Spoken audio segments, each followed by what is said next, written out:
coalition of political parties with representation in Parliament, with support from the Netherlands Institute for Multi-Party Democracy at the request of the government of Uganda in a bid to support its nascent multi-party democracy following a return to multipartyism in 2005. At the time of its foundation, there were 5 political parties in Uganda, and the political parties.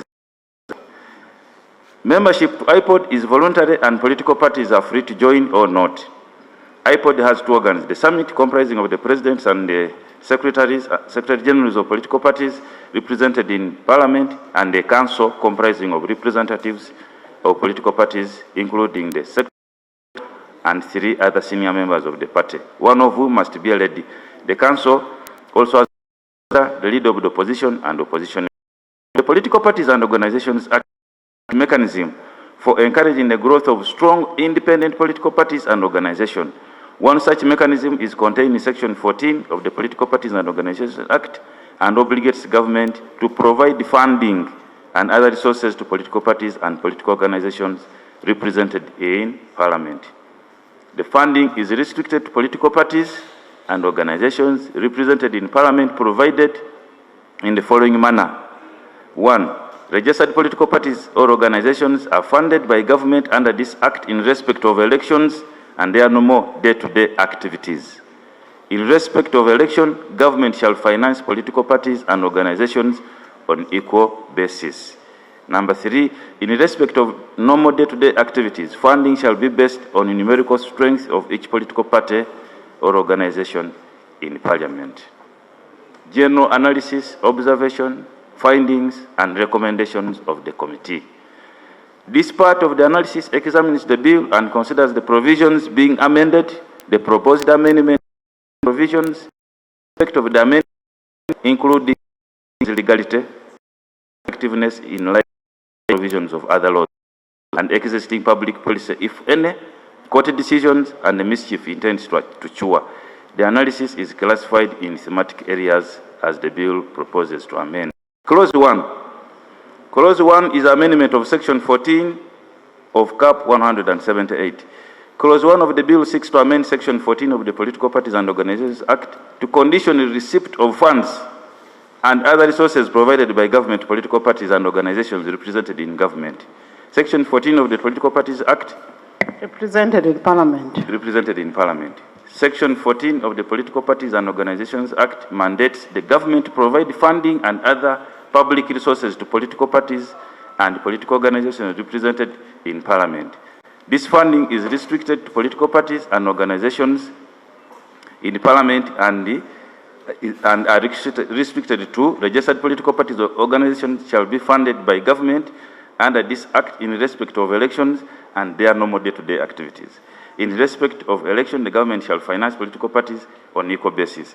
In respect of normal day-to-day activities, funding shall be based on the numerical strength of each political party or organization. The move of the bill informed the committee that the amendment is necessitated by the need to condition funding of political parties and organizations on their commitment to the principles of tolerance, dialogue, and peaceful coexistence as provided in Section 14, since funds are received by political parties without any obligations on their part.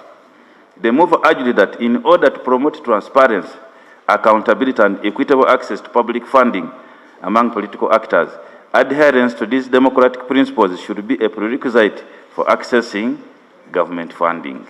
This will ensure that funds are used responsibly and effectively and accessed by political parties that have agreed to align with democratic values. The Attorney General supported Clause 1 of the bill on the ground that amendment will further operationalize Article 72(3) of the Constitution of the Republic of Uganda, which empowers Parliament by law to regulate financing and functioning of political organizations, in addition to the funding principles already provided under Section 14 of the Political Parties and Organizations Act. The committee has examined the proposal and Section 14 of the Political Organizations Act and observes that apart from the requirement to account, political parties have no other obligation imposed by law for receipt of the funds provided to them by government. The committee is also aware that political parties have an obligation to adhere and to promote tolerance, peaceful coexistence, and democratic principles between and among different political parties, organizations, and their members, as provided in the Code of Conduct for Political Parties, specifically in paragraph 3, C, F, and H, Schedule 4. Where a political party doesn't adhere to the Code of Conduct, paragraph 16 of the Code of Conduct for Political Parties provides punishments which need to be enhanced for effectiveness in order to act as a deterrence. The committee agrees that conditioning receipt of these funds provided by government under Section 14 will make political parties adhere to the requirements of the Political Parties and Organizations Act, induce behavior change, and achieve more cohesion.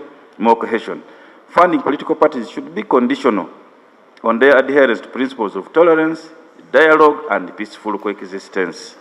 Several important reasons, including promoting stability and peace, encouraging responsible politics, upholding democratic values, preventing extremism and divisiveness, accountability, and good governance. Overall, conditional funding helps create a political environment conducive to democracy.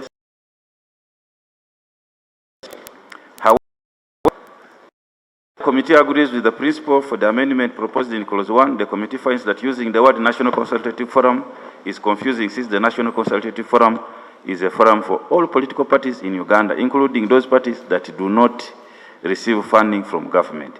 The committee notes that since the intention of the receipt of funds on the commitment of political parties and organizations represented in government to the principles of tolerance, dialogue, and peaceful coexistence, using the word National Consultative Forum as proposed in Clause 1 will extend the application of the provision to other political parties and organizations otherwise not represented in Parliament. The committee is therefore of the considered opinion that Clause 1 should be redrafted to require government to only provide funds to other political or other resources to a political organization or party or organization if the political party or organization is a member and participates in activities of IPOD. Recommendation. The committee recommends that funding to political parties should be conditional on the adherence of political parties and organizations to principles of tolerance, dialogue, and peaceful coexistence as proposed in Clause 1. The committee further recommends that government should only provide funds or other resources to a political party or organization if the political party or organization is a member of the and participates in activities of IPOD. Clause 2.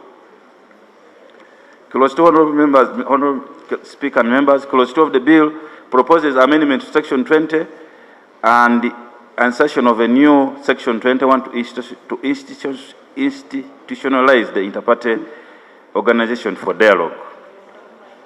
Clause 2 proposes to amend Section 20 to include IPOD as an organ of the Consultative Forum, and Section 21 proposes to provide the functions of IPOD. The bill in Clause 2 proposes to institutionalize IPOD as an organ of the Consultative Forum. The National Consultative Forum currently is created under Section 20 of the Act. The National Consultative Forum is a forum for all political parties in Uganda and has representation from all political parties and organizations. It has representation from the Attorney General, the Chairperson of the Electoral Commission, the Secretary of the Electoral Commission. One of the functions of the National Consultative Forum is to enforce the Code of Conduct of political parties and resolve disputes of political parties and organizations. The bill now proposes to reconstitute the National Consultative Forum by creating two organs: the organ for political parties and political organizations with representation in Parliament, which shall be known as the Inter-Party Organization for Dialogue, and the organ for political parties and organizations without representation in Parliament, which shall be known as the Forum for Non-Represented Political Parties and Organizations. According to the mover of the bill, the proposal to institutionalize IPOD will ensure that